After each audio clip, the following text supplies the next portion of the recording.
Maaf Bu ya, di dalam surat Yunus, wa ma kana linnafsi antu'mina illa biidnillah. Bagaimana hubungannya dengan ayat Allahu yahdi mayyasha, kalau tidak salah di dalam surat An-Nur?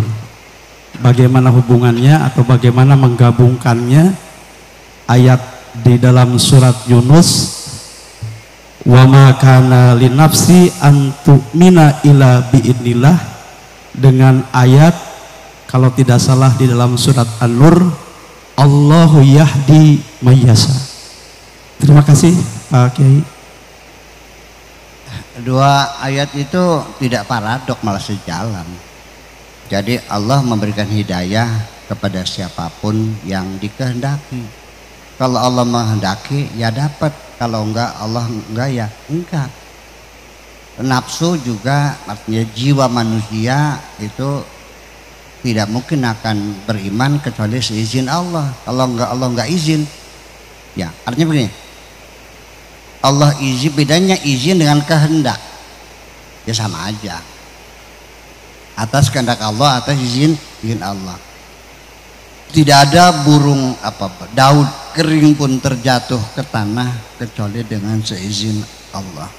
Ini yang jadi masalah kita untuk memahami kehendak Allah ini mungkin perlu ada sedikit pendalaman ya.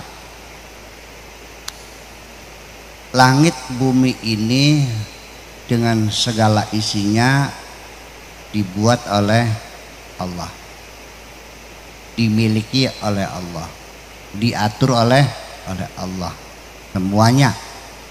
Ceritanya juga yang buat oleh Allah. Ini kan sandiwara raksasa ini. Ada permainan tonil sandiwara yang Allah gelar di bumi ini, sehingga peran-peran penting itu dibagikan secara secara tepat ya, akurat. Dibikin nabi, dibikin musuhnya, dibikin iblis, bikin malaikat, bikin manusia. Memang seperti itu. Allah bikin orang jahat, Allah bikin orang baik, ya bikin cantik, bikin buruk, ada siang, ada malam, ada hak, ada batil. Semuanya dibuat sepasang-sepasang. Wa min ayati an khalaqalakum min anfusikum azwaja. Semua itu berpasang-pasangan. Kenapa sih? Ya kalau Allah bikin manusia baik semua, ada lakonnya enggak? Kalau perempuan sealam dunia dibikin cantik semua, ada yang cantik enggak? Yang cantik enggak ada, yang jelek enggak ada. Bahkan kita sendiri untuk memahami itu, saya tidak yakin Anda bisa membedakan antara pahit dan manis kalau Anda belum pernah mencoba kedua-duanya. Betul enggak? Anda tidak akan merasa bersyukur dapat hidayah kalau Anda belum pernah tersesat. Anda tidak akan pernah bersyukur punya kesehatan yang prima kalau Anda belum pernah sakit. Logika. Iya. Makanya kenapa nabi-nabi dibikin musuhnya? Ya sengaja. Biar ada lakonnya. Ya kalau nggak ada musuhnya gimana? Mungkin nggak Anda mengatakan aku pahlawan, aku juara satu. Siapa musuhmu? Nggak ada. Juara apa? Jadi kita nggak usah ngatur Tuhan, ya gitu. Yang penting apapun peran yang Allah berikan, yang penting adalah bukan meminta peran, meminta fungsi yang ada manfaatnya, itu aja kok. Jadi kalau kita pengen minta jadi setir semua, nggak ada yang jadi pentil, nggak ada yang jadi ban, bisa jalan nggak mobil itu? Mobilnya juga nggak ada yang supir, andainya setir.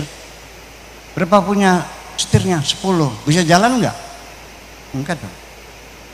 Jadi nanti sekalipun peran Anda di dunia sebagai pentil, yang penting ada gunanya.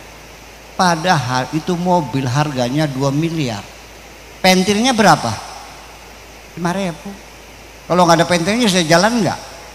Berarti sekalipun pentil Anda ada fungsinya. Jadi kedepannya yuk kita berebut fungsi, jangan berebut posisi. Nah sehingga ketika orang itu begini,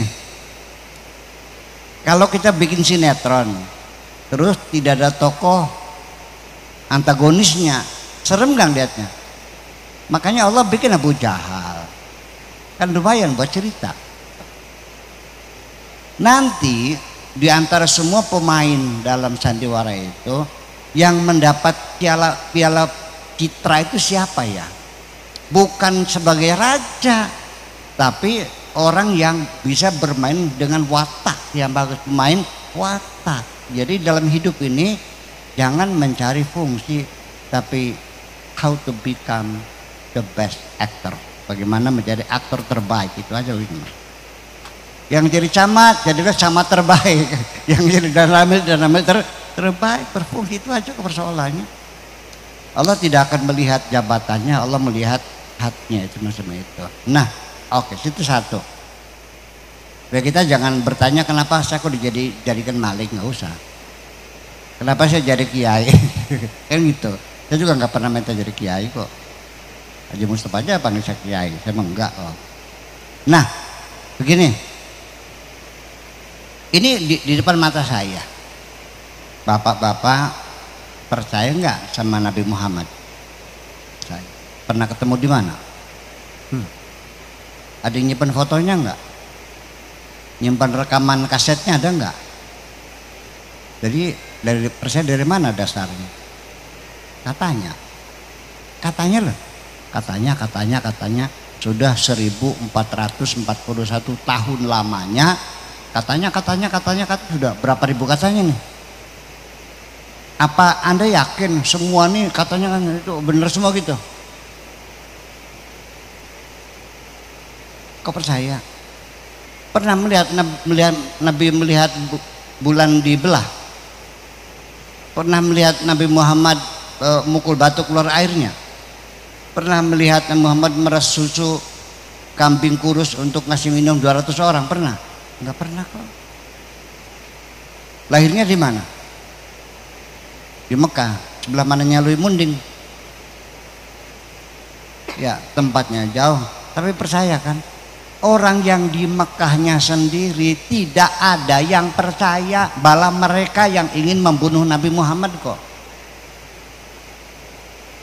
Kapan mereka masuk Islam? Ketika kota Mekah sudah dikuasai oleh tentara, dikepung semuanya, dan setelah mereka tidak bisa melarikan diri, baru pada masuk Islam. Itu kan digambarkan ja'a nasrullahi wal fath wa ra'aitan nasa yadkhuluna fi dinillahi afwaja. Mereka baru masuk Islam karena sudah tidak bisa melarikan diri.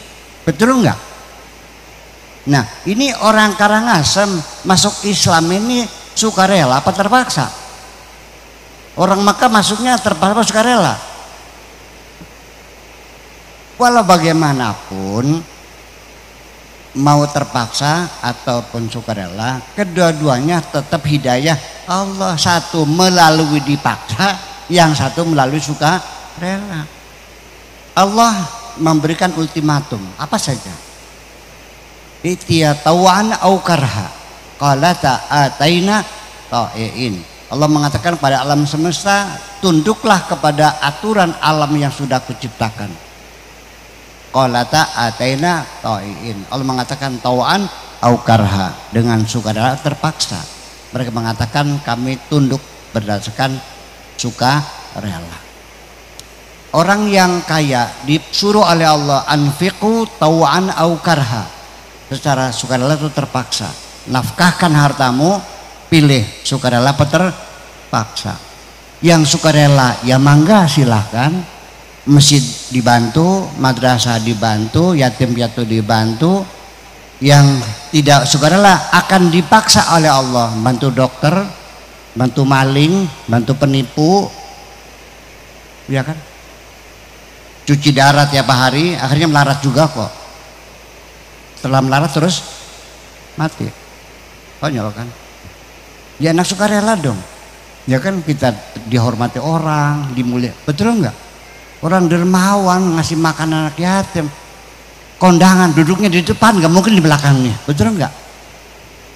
minumnya juga teh tubruk, kuenya di piring ya. Kalau yang medit-medit di belakang sana tuh. Iya, kuenya juga buras sama apa? Kerupuk, kacang gawil sama aqua gelas ya, dibungkus plastik dilempar-lemparin ini.